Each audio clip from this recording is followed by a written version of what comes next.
Jelang pemilihan umum serentak tahun 2024, mahasiswa dan para santri di Kalimantan Barat diajak meningkatkan literasi tentang politik.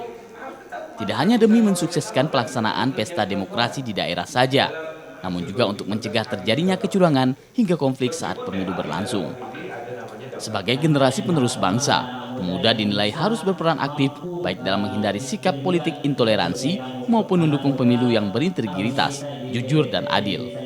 Pesan ini disampaikan akademisi FISIP Universitas Tanjung Pura, Syarifah Emma Rahmania, saat menghadiri diskusi tentang kepemiluan yang digelar Lentera Penggerak Demokrasi di Kota Pontianak.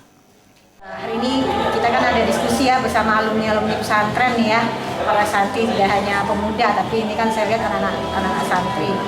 Artinya sama, mereka adalah bagian dari anak muda ya, yang punya kepedulian, yang punya semangat yang besar untuk melakukan perubahan di Indonesia dengan mengawal demokrasi yang ada di Indonesia. Dan ini starting point-nya dengan melakukan edukasi, seminar, diskusi, ya, ngumpulin semua anak-anak muda lintas agama, lintas etnis, lintas keorganisasian.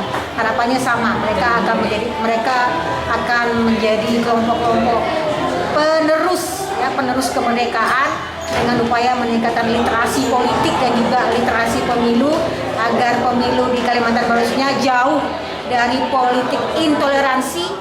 Selain kondisi dan tahapan pemilu, data pemilih menjadi topik utama dalam diskusi ini. Mahasiswa menilai validnya data pemilih menjadi penunjang pelaksanaan demokrasi yang bermartabat. Karena bagaimanapun data pemilih adalah sebuah data yang sangat penting, karena ketika data pemilihnya valid dan berkualitas, ini akan menunjang demokrasi yang bermartabat. Terlebih kita akan bersama-sama mensukseskan pemilu 2024 mendatang.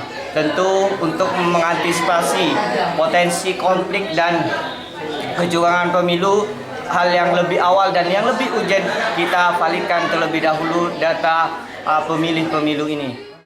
Mahasiswa juga mengajak seluruh mahasiswa di Kalbar untuk mulai mengecek data pemilih diri, termasuk mengajak orang-orang di sekitar.